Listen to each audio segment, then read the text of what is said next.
அனைவருக்கும் அன்பான வணக்கம். நீங்கள் கேட்டுக்கொண்டிருப்பது கதையலை. வாசிப்பவர் ஹேமலதா ஜெகநாத். அமரர் கல்கி எழுதிய சிவகாமியின் சபதம், பாகம் 4, அத்தியாயம் 41. இதோ உன் காதலன். நல்ல சமயத்தில் வந்து சிவகாமியின் உயிரை காப்பாற்றியவர் புலிகேசி சக்கரவர்த்தி அல்லர். புலிகேசி வேஷம் பூண்ட நாகநந்தி அடிகள் என்பது நேயர்கள் அறிந்த விஷயமே. வாசலில் நின்ற கோபம் கொண்ட கூட்டத்தை பார்த்துவிட்டு சிவகாமி கதவை அடைத்துக்கொண்டு உள்ளே சென்ற அடுத்த நிமிஷமே குதிரைகள் விரைந்து வரும் சப்தம் கேட்டது. வருகிறவர்கள் பல்லவ வீரர்கள்தான் என்று நினைத்துக்கொண்டு ஜனக்கூட்டத்தில் பெரும்பாலோர் ஓட்டம் பிடித்தார்கள். எஞ்சி நின்ற ஜனங்களும் வீட்டை காவல் புரிந்த சளுக்க வீரர்களும் வருகிறவர் புலிகேசி சக்கரவர்த்தி என்பதைக் கண்டதும் வியப்பினால் ஸ்தம்பித்து நின்றார்கள்.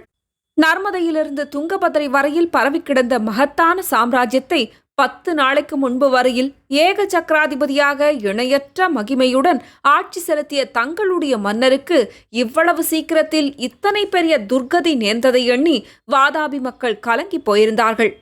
சக்கரவர்த்தியை பார்த்ததும் அங்கு எஞ்சி நின்ற ஜனங்கள் ஓவென்று கதறி புலம்பத் தொடங்கினார்கள். அதை பார்த்த சக்கரவர்த்தி தம் அருகில் நின்ற வீரனிடம் ஏதோ சொல்ல அவன் கையமர்த்தி கூட்டத்தில் அமைதியை உண்டாக்கிய பிறகு உரத்த குரலில் கூறினான். மகாஜனங்களே, இந்த ஆபத்து காலத்தில் நீங்கள் எல்லாரும் காட்டும் ராஜ விசுவாசத்தைக் கண்டு சக்கரவர்த்தி ஆறுதல் பெற்று உங்களுக்கெல்லாம் நன்றி செலுத்துகிறார். எதிர்பாராத வஞ்சக செயலினால் இத்தகைய துரதிர்ஷ்டம் நமக்கு நேர்ந்துவிட்டது. இதற்கெல்லாம் தக்க சமயத்தில் பழிவாங்கியே தீர்வது என்று சக்கரவர்த்தி உறுதி கொண்டிருக்கிறார். இந்த வீட்டில் உள்ள பல்லவ நாட்டு மங்கை வாதாபிக்கு நேர்ந்த விபரீதத்துக்கு ஒரு காரணம் என்பதை அறிந்து அவளை தக்கபடி தண்டிப்பதற்காகவே இங்கு வந்திருக்கிறார். அந்த வேலையை அவருக்கு விட்டுவிட்டு நீங்கள் எல்லாரும் அவரவர் உயிர் பிழைப்பதற்குரிய மார்க்கத்தை தேடும்படி கேட்டுக்கொள்கிறார். ஈவு இரக்கமற்ற பல்லவ அரக்கர்கள் அதர்ம யுத்தத்தில் இறங்கி உங்கள் வீடுகளை கொளுத்துகிறார்கள். அவரவருடைய பெண்டு பிள்ளைகளையும் உடைமைகளையும் கூடிய வரையில் காப்பாற்றிக் கொள்ள முயலுங்கள். உடனே அவரவருடைய வீட்டுக்கு போங்கள். இதை கேட்டதும் ஜனங்கள் இன்னும் உரத்த சப்தத்தில் அழுது கொண்டும் புலம்பிக் கொண்டும் சாபமிட்டு கொண்டும் அங்கிருந்து கலைந்து போகத் தொடங்கினார்கள். பிறகு சக்கரவர்த்தி அந்த வீட்டு வாசலில் காவல் புரிந்தவர்களை பார்த்து, உங்களுடைய கடமையை நன்றாக நிறைவேற்றினீர்கள். மிகவும் சந்தோஷம். இனிமேல் நீங்கள் உங்கள் உயிரை காப்பாற்றிக் கொள்ள பாருங்கள். உயிர் தப்பியவர்கள் எல்லாரும் நாசிகாபுரிக்கு வந்து சேருங்கள். அங்கு நான் கூடிய சீக்கிரத்தில் வந்து உங்களை சந்திக்கிறேன் என்றதும் அந்த வீரர்கள் கண்ணில் நீர் ததும்ப சக்கரவர்த்திக்கு வணக்கம் செலுத்திவிட்டு அவ்விடமிருந்து சென்றார்கள். பிறகு சக்கரவர்த்தி தம்முடன் வந்த குதிரை வீரர்களின் தலைவனை பார்த்து, தனஞ்சயா, நான் சொன்னதெல்லாம் நினைவிருக்கிறதல்லவா என்று கேட்க, ஆம் பிரபு, நினைவிருக்கிறது என்றான் தனஞ்சயன். இன்னொரு தடவை சொல்லுகிறேன், இங்கிருந்து உடனே செல்லுங்கள். மாமல்ல சக்கரவர்த்திக்கு ஜே என்று கோஷம் போட்டுக்கொண்டு நகரை விட்டு வெளியேறுங்கள். காபாலிகர் பலிப்பீடத்துக்கு அருகில் உள்ள காட்டுக்கு வந்து சேருங்கள். உங்களுக்கு முன்னால் நான் அங்கு வந்து சேர்ந்து விடுவேன் என்று கூறிவிட்டு மறுபடியும் அந்த வீரன் காதோடு, பலிப்பீடத்துக்கு அருகில் உள்ள குகையில் பைத்தியம் கொண்ட காபாலிகை ஒருத்தி இருப்பாள். தாட்சண்யம் பாராமல் அவளை கொன்றுவிடு என்றார் சக்கரவர்த்தி. தனஞ்சயனும் மற்ற வீரர்களும் அங்கிருந்து மறுகணமே புறப்பட்டு சென்று மறைந்தார்கள். பிறகு அந்த வீதி சூன்யமாக காட்சியளித்தது. புலிகேசி வேஷம் தரித்த நாகநந்தி சிவகாமியின் வீட்டு கதவண்டை வந்து மெதுவாக தட்டி பார்த்தார். பிறகு திட்டிவாசல் கதவை தொட்டு தள்ளியதும் அது திறந்து கொண்டது. உடனே அதன் வழியாக உள்ளே சென்று கதவை தாழிட்டார். வீட்டின் முன்கட்டை நன்றாய் பார்த்துவிட்டு அங்கு யாரும் இல்லை என்று தெரிந்து கொண்டு பின்கட்டை அடைந்தார். கத்தி ஓங்கிய காபாலிகையின் கையை கெட்டியாக பிடித்து சிவகாமியின் உயிரை தக்க சமயத்தில் காப்பாற்றினார். அட பாவி, வந்துவிட்டாயா என்று காபாலிகை சொன்னதும் புத்தபிக்ஷு அவளை தமது காந்த கண்களால் உற்று பார்த்து, ரஞ்சனி, சற்று இங்கே வா என்று கூறிவிட்டு அப்பால் சென்றார். அந்த மூர்க்க ராட்சசி அவருடைய கட்டளைக்கு கீழ்ப்படிந்து அவர் பின்னோடு சென்றது சிவகாமிக்கு மிக்க வியப்பி அளித்தது. பிக்ஷு ரஞ்சனியை ஒரு தூணின் மறைவுக்கு அழைத்து கொண்டு போனார். சிவகாமியின் காதில் விழாத குரலில், ரஞ்சனி, இது என்ன காரியம் செய்தாய் என்றார். பிக்ஷு, தவறு ஒன்றும் நான் செய்யவில்லையே. நகரம் எரிவதைக் கண்டதும் தங்களை பற்றி கவலை ஏற்பட்டது. தங்களை தப்புவித்து அழைத்து போவதற்காக வந்தேன். அப்படியா? ரொம்ப சந்தோஷம். ஆனால் அந்த பல்லவ நாட்டு பெண்ணை எதற்காக கொல்லப் போனாய்? அதுவும் தங்களை தப்புவிப்பதற்காகத்தான். அவளால் தங்களுக்கு அபாயம் நேராது என்பது என்ன நிச்சயம்? அவள் விரோதி நாட்டு பெண்தானே. மூடமே, அவளால் எனக்கு என்ன அபாயம் நேர்ந்துவிடும்? பிக்ஷு, காதல் என்கிற அபாயம் மற்ற அபாயங்களை விட மிக பொல்லாததல்லவா என்றாள் காபாலிகை. உன் மூடத்தனம் இன்னும் உன்னை விட்டு போகவில்லை. நீ இருக்கும்போது நான் இன்னொரு பெண்ணை... அப்படியானால் அவளை பற்றி ஏன் இவ்வளவு கவலை உங்களுக்கு? அவளை நான் கொன்று பழி தீர்த்து கொண்டால் உங்களுக்கு என்ன? அசடே, சிவகாமியை பழி வாங்குவதற்கு உனக்கு என்ன காரணம் இருக்கிறது? எனக்கல்லவா இருக்கிறது. பல்லவன் பேரில் என்னுடைய பெரும் பழியை தீர்த்துக் கொள்வதற்காகவே அவளை நான் பத்திரமாய் பாதுகாத்து வருகிறேன் என்று எத்தனை தடவை உனக்கு சொல்லி இருக்கிறேன். பிக்ஷு, இப்போது ஒன்றும் மோசம் போய்விடவில்லையே. மோசம் போய்விடவில்லை. ஒரு விதத்தில் நீ இங்கு அவசரமாய் புறப்பட்டு வந்ததே நல்லதாய் போயிற்று. ரஞ்சனி, நீ எனக்கு இச்சமயம் உதவி செய்ய வேண்டும். இப்போது நான் சொல்லுகிறதை கேட்டால் அப்புறம் ஆயுள் முழுவதும் உன் இஷ்டப்படி நான் நடப்பேன். பிக்ஷு, இது சத்தியமா? எத்தனை தடவை உனக்கு சத்தியம் செய்து கொடுப்பது? இப்போது சத்தியம் செய்துவிட்டு அப்புறம் அதை மீறி நடந்தால் என்ன செய்வாய்? என்ன செய்வதென்று எனக்கு தெரியும். அதை செய்து கொள். இப்போது நான் சொல்கிறபடியே செய். சொல்லுங்கள் அடிகளே. பிக்ஷு தன் குரலை இன்னும் தாழ்த்திக் கொண்டு காபாலிகையிடம் அவள் செய்ய வேண்டிய காரியத்தை பற்றி சொன்னார். நன்றாக தெரிந்து கொண்டாயல்லவா? அந்தபடி செய்வாயா என்று கேட்டார். கட்டாயம் செய்கிறேன் என்றாள் காபாலிகை.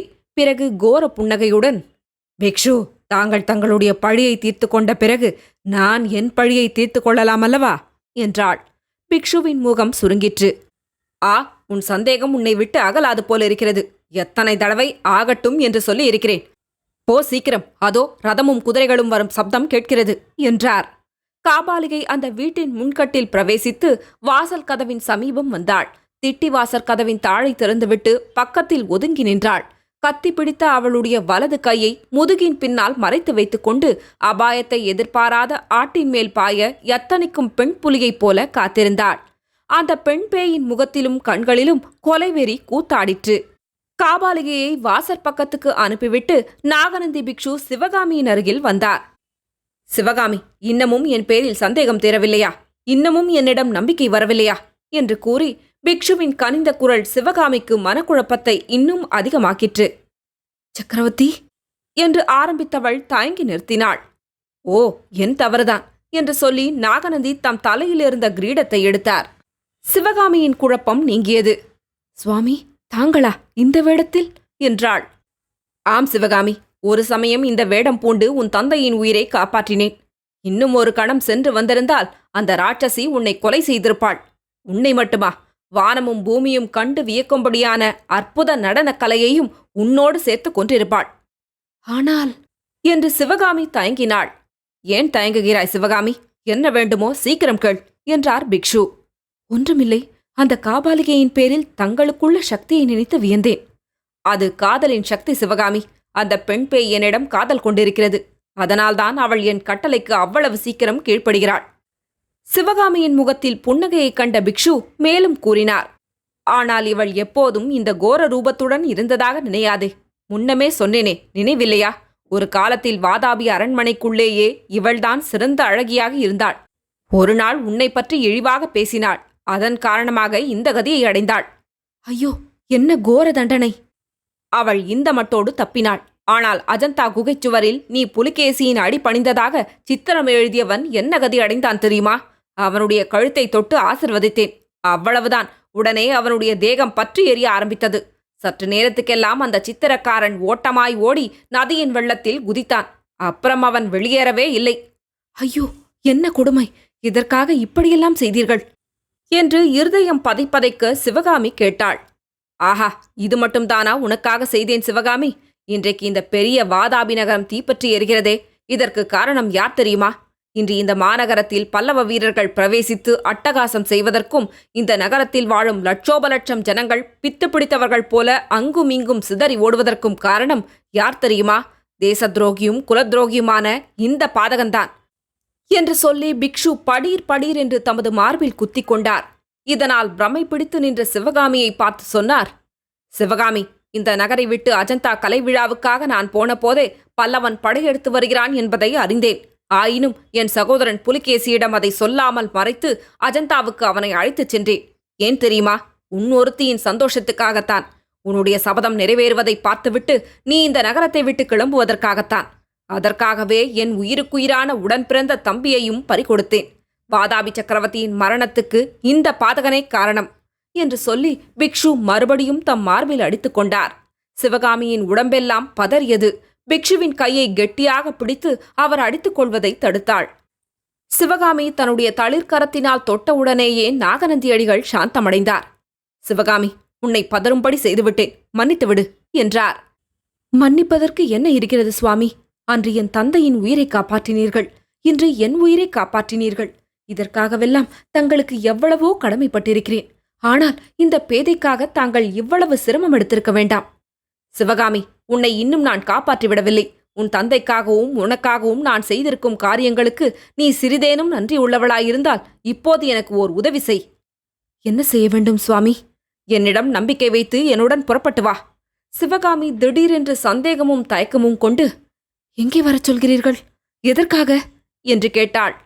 சிவகாமி, இந்த பெண் பேய் உன்னை கொல்ல எத்தனித்ததோடு உனக்கு வந்த அபாயம் தீர்ந்துவிடவில்லை. பல்லவர்கள் வைத்த தீ அடுத்த வீதி வரையில் வந்துவிட்டது. இன்னும் அரை நாழிகையில் இந்த வீட்டுக்கும் வந்துவிடும். அது மட்டுமல்ல, இந்த வீட்டு வாசலில் நின்று கொண்டிருந்த மூர்க்க ஜனங்களின் கூட்டத்தை பார்த்தாயல்லவா?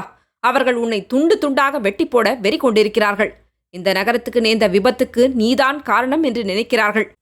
இந்த சமயம் வீட்டு வாசலில் ஏதோ பெரிய ரகளை நடக்கும் சப்தம் கேட்டது.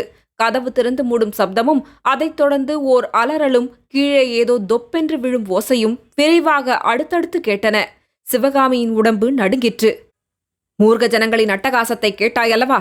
சிவகாமி, இங்கே இருந்து இந்த மூர்க்க ஜனங்களால் நீ கொல்லப்பட வேண்டுமா? என்னுடன் வரமாட்டாயா என்றார் நாகநந்தி. நாகநந்தி கூறுவது உண்மைதான் என்ற நம்பிக்கை சிவகாமிக்கு உண்டாயிற்று.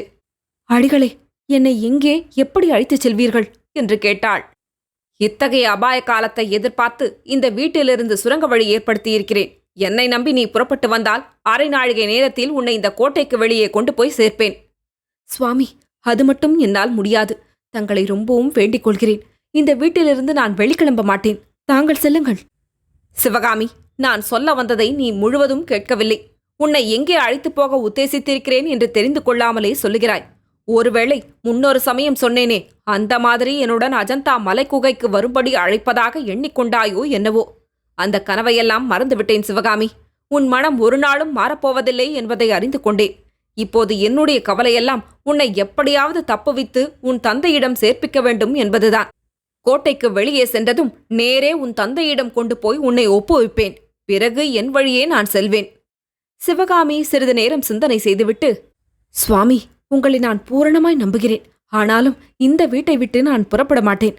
அவர் வந்து என்னை கரம் பிடித்து அழைத்துச் சென்றால் இங்கிருந்து போவேன், இல்லாவிட்டால் இங்கேயே இருந்து சாவேன் என்றாள். நாகநந்தியின் முகபாவம் திடீரென்று மாறியது. அவர் கண்களில் தணல் வீசியது. நெருப்பு சிரிப்பு சிரித்த வண்ணம், உன் காதலன் மாமல்லன் இங்கு வந்து உன்னை அழைத்து போவான் என்றார் நினைக்கிறாய்? ஒரு நாளும் இல்லை என்றார். ஏன் இல்லை என்று ஒரு குரல் கேட்டது. இருவரும் திரும்பி பார்த்தார்கள். காபாலிகை, சிவகாமி, பிக்ஷு சொல்லுவதை நம்பாதே, இதோ உன் காதலன் என்று சொல்லிய வண்ணம் தான் தூக்கி கொண்டு வந்த உடலை தரையிலே போட்டாள். மார்பிலே கத்தி ஊடுருவியிருந்த உருவத்தை சிவகாமி ஒரு நிமிஷம் உற்று பார்த்தாள். அது கண்ணனுடைய முகம் என்று தெரிந்ததும், அண்ணா என்று அலறிக்கொண்டு அந்த உடலின் அருகில் சென்றாள். கண்ணபிரானுடைய கண்கள் திறந்தன. சிவகாமியின் முகத்தை ஒரு கணம் உற்று பார்த்தான். தங்காய், உன் அக்கா கமலி உன்னை ஆசையோடு எதிர்பார்க்கிறாள். சின்ன கண்ணனும் உன்னை எதிர்பார்த்து கொண்டிருக்கிறான் என்று அவனுடைய உதடுகள் முணுமுணுத்தன. மறுகணம் அந்த சிநேகம் ததும்பிய முகத்தில் மரணக்கலை குடிகொண்டது. பேதை சிவகாமி மூர்ச்சியற்று கீழே விழுந்தாள். தொடரும். கதையலை உங்களுக்கு பிடிச்சிருந்ததுன்னா உங்க நண்பர்களோடும் உறவினர்களோடும் பகிர்ந்துக்கோங்க. நன்றி.